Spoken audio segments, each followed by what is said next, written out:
Parfois, il suffit d'une seule scène, une seule chanson pour définir toute une saison d'une série. Ah, complètement. La musique a ce pouvoir-là, c'est un raccourci incroyable. En quelques minutes, ça te fait ressentir des choses que des pages de dialogue pourraient jamais vraiment exprimer. Exact. Aujourd'hui, justement, on se plonge dans un de ces moments de pure grâce télévisuelle, une des scènes les plus fortes de la série The Wire. Sur Écoute au Québec, oui. C'est le montage final de l'épisode 11 de la saison 2, Bad Dreams.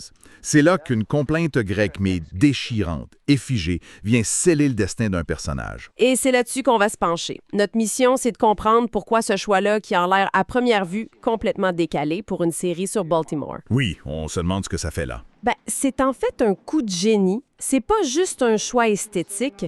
On va voir que c'est un choix qui révèle toute la structure de la saison, qui lui donne une portée sociologique et qui l'élève finalement au rang de tragédie moderne. OK, alors pour bien saisir à quel point cette scène est audacieuse, je pense qu'il faut commencer par la base, la philosophie sonore très très stricte de The Wire. Oui, ils avaient une espèce de dogme. C'est ça. La musique est presque toujours ce qu'on appelle diégétique. C'est un mot un peu technique, mais l'idée est super simple. Ça veut dire que toute la musique qu'on entend doit venir d'une source qu'on peut voir ou imaginer dans la scène. Comme un autoradio, un jukebox dans un bar. Exactement, des écouteurs. Le créateur, David Simon, il vient du journalisme et son but, c'était de pas manipuler les émotions, pas de violon pour nous dire quand être triste, tu sais. La réalité brute se suffit à elle-même. C'est ça. Sauf que, il y a des exceptions. Très rares, très calculées. Et c'est devenu une signature de la série. Les fameux montages de fin de saison. C'est là que la règle est brisée volontairement. Et ces exceptions que les fans ont surnommées les sanctages, un mélange de sang et montage, Ça, j'aime ça, sanctage. elles ont une fonction très claire. C'est comme un requiem, un résumé musical, visuel de la saison qui finit. Ça nous montre où tout le monde a atterri et souvent, c'est pas très joyeux.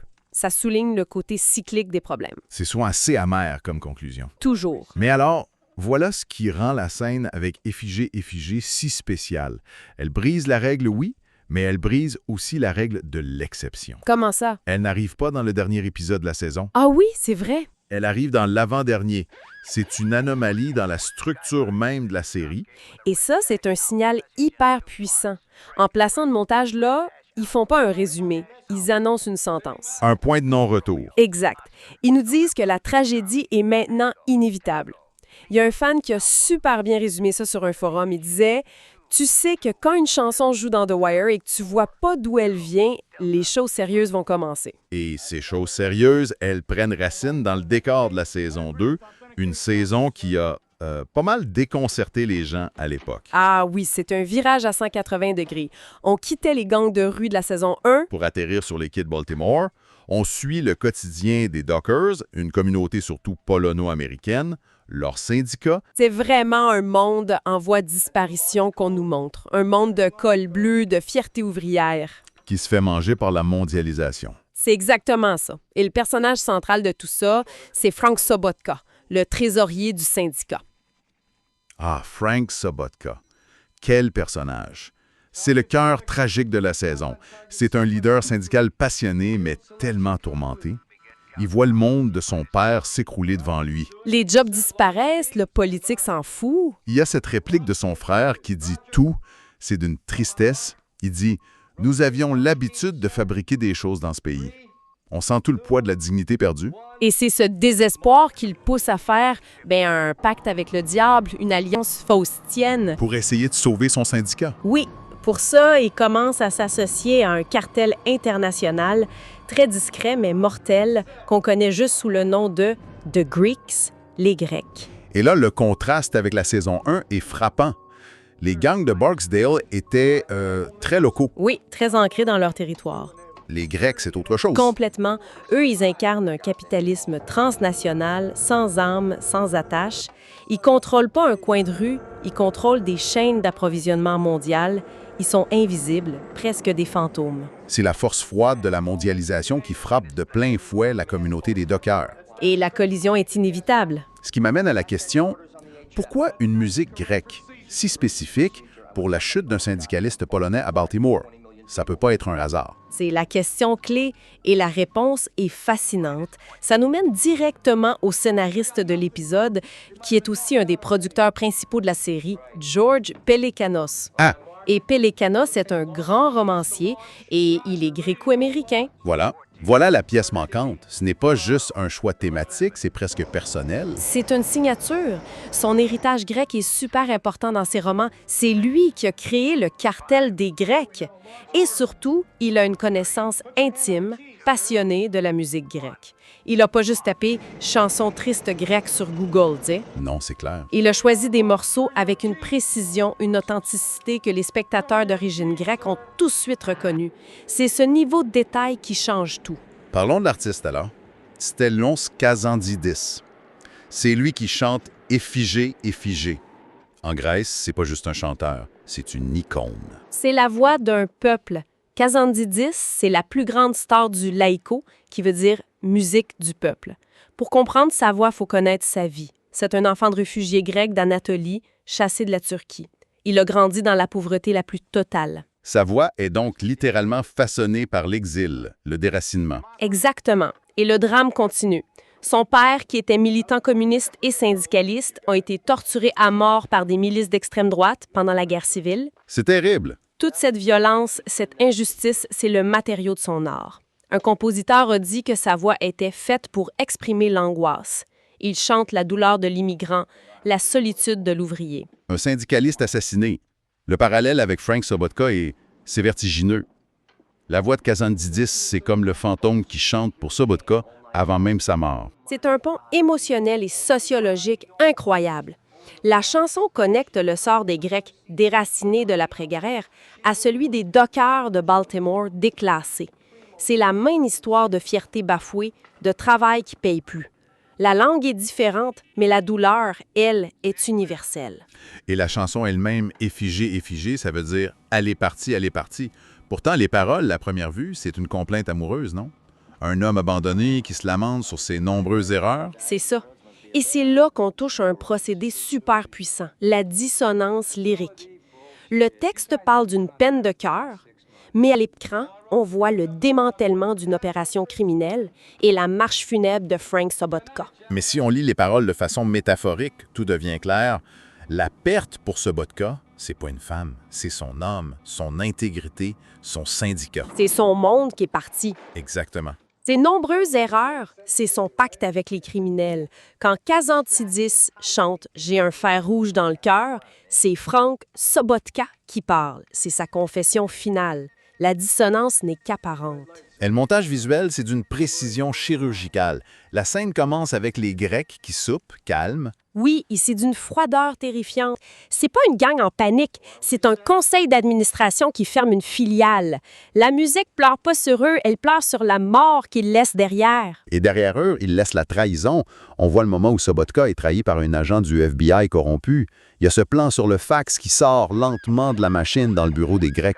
C'est la banalité du mal, la mort d'un homme décidée par une feuille de papier thermique. C'est d'une puissance, osée par les structures du capitalisme mondial qu'il a essayé de manipuler. Et le point culminant, c'est le silence. La musique s'arrête net. Le chef du cartel, le Grec, se tourne vers son bras droit et dit, de façon glaciale, « Your way, it won't work ». Ta méthode, ça ne marchera pas. Et on comprend que sa méthode, c'était de laisser Sobotka en vie. En 5 mots, sa mort est scellée.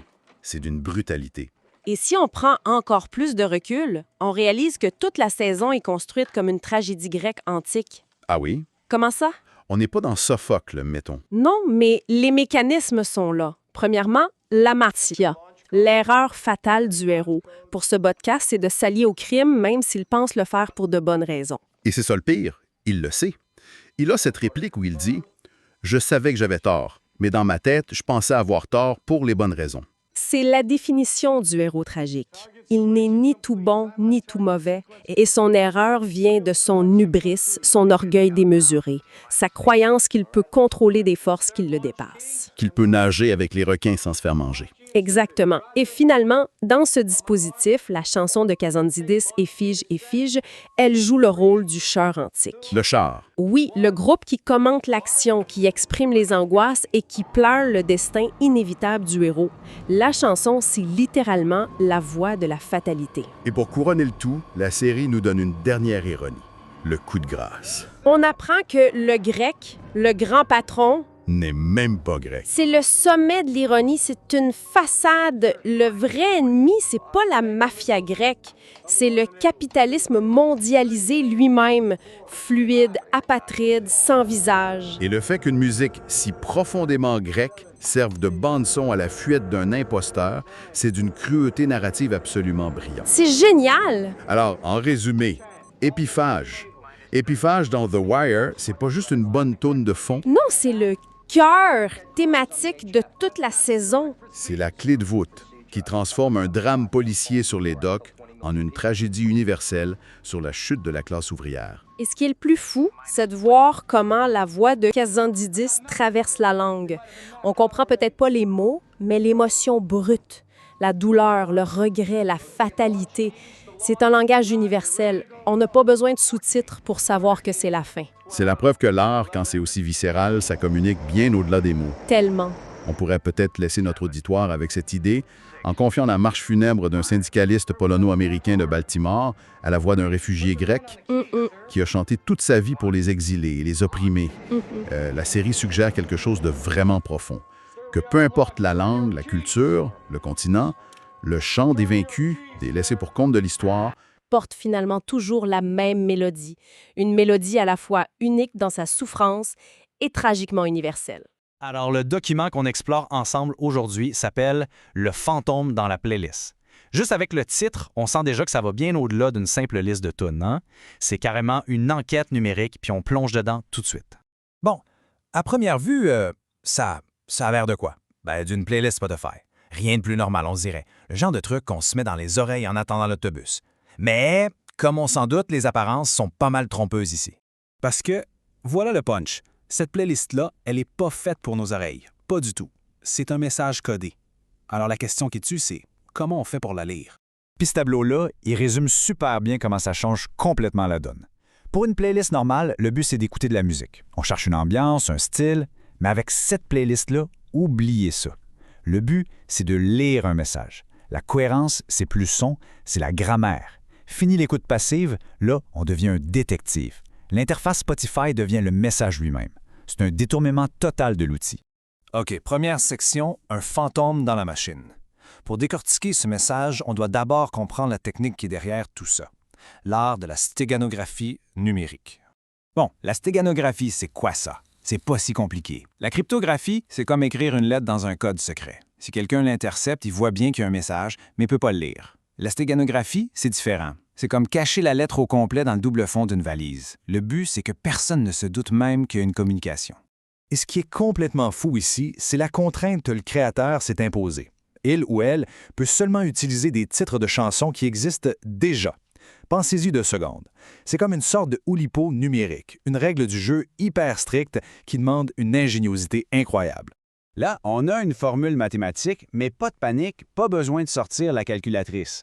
Ce que ça nous dit, en gros, c'est que les chances de créer un message qui a du sens juste par hasard, en pigeant des titres de tunes au pif, ben ces chances-là sont pratiquement de zéro. C'est la preuve qu'on a affaire à quelque chose de 100% intentionnel. Alors, qu'est-ce qui arrive si on fait l'erreur d'appuyer sur Play? Ben, c'est le chaos. Un vacarme total, une cacophonie impossible à écouter. C'est ça que l'analyse appelle la friction algorithmique. Et le truc, c'est que c'est pas un bug, c'est fait exprès. Ce bruit-là, c'est une sirène d'alarme qui nous hurle. Arrête d'écouter. Commence à lire. Quelqu'un a détourné le système. OK, on avance. Deuxième section, déboguer avec un canard. Ça sonne blisoire, mais vous allez voir. On va maintenant essayer de comprendre à qui s'adresse ce message. La cible, c'est un certain canard. Oui, vous avez bien lu le Rubber Duck Debugging ou le débogage au canard en plastique. C'est une vraie méthode que les programmeurs utilisent. Quand un développeur est pogné dans son code, qu'est-ce qu'il fait? Il prend le petit canard en plastique sur son bureau puis il lui explique son code ligne par ligne. Le processus est vraiment simple. Étape 1, le programmeur est coincé. Étape 2, il explique son code à voix haute au canard. Et étape 3, c'est en l'expliquant juste le fait de mettre des mots sur le problème qu'il réalise soudainement où est l'erreur. Le canard dit rien, évidemment, mais l'acte d'expliquer sa force à mettre de l'ordre dans ses idées. Et c'est là que ça devient génial. Parce que dans ce jeu, le canard, c'est nous, c'est l'audience. Le créateur se sert de toute la communauté pour, en quelque sorte, déboguer son histoire. Il nous explique son casse-tête pour qu'on l'aide collectivement à le résoudre. Mais le mot canard, c'est pas juste ça. C'est comme un oignon avec plein de couches. D'abord, il y a la référence à Canard PC, un magazine de jeux vidéo super influent en France. C'est aussi un clin d'œil à la culture gaming des débuts de YouTube. Et en plus, c'est utilisé comme un petit nom presque affectueux, ce qui crée une ambiance vraiment étrange, à la fois familière et manipulatrice. On enchaîne avec la troisième partie, la chambre fantôme 237. Attachez-vous bien, parce qu'on s'en va chercher un endroit qui n'existe pas. 237. Juste le chiffre. Pour quiconque a vu le film The Shining de Stanley Kubrick, ce numéro-là fait frissonner. C'est la chambre hantée de l'hôtel Overlook. Un chiffre qui évoque tout de suite la peur, le mystère, l'interdit. Mais là, il y a un détail super important. Dans le livre original de Stephen King, ce n'est pas la chambre 237, c'est la 217.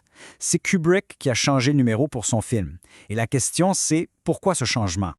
La réponse est étonnamment terre à terre. L'hôtel qui a servi pour le tournage extérieur avait une vraie chambre 217. La direction de l'hôtel a eu peur que plus personne ne veuille louer cette chambre après la sortie du film, alors ils ont demandé à Kubrick, s'il vous plaît, utilisez un numéro de chambre qui n'existe pas dans notre hôtel, et c'est comme ça que la 237 est née. Donc la chambre 237, c'est un non-espace, une pièce fantôme créée de toutes pièces pour ne pas correspondre à la réalité. Et ça, c'est une métaphore parfaite pour un coin caché de l'Internet, un endroit crypté qui n'existe en quelque sorte que dans le code. Ce qui nous amène finalement à la dernière pièce du puzzle, quatrième partie, l'architecte de la paranoïa. Qui est le cerveau derrière toute cette opération? On va enfin mettre un nom sur ce créateur, WiFu. Toutes les pistes, tous les indices convergent vers une seule chaîne YouTube, WiFu. En argot belge, ça veut juste dire quelque chose comme « Ouais mon gars ». C'est tellement banal, tellement décontracté. Et c'est ça qui est brillant. C'est la signature classique de l'horreur analogique. Cacher quelque chose de terriblement complexe et dérangeant derrière le masque de la normalité la plus totale.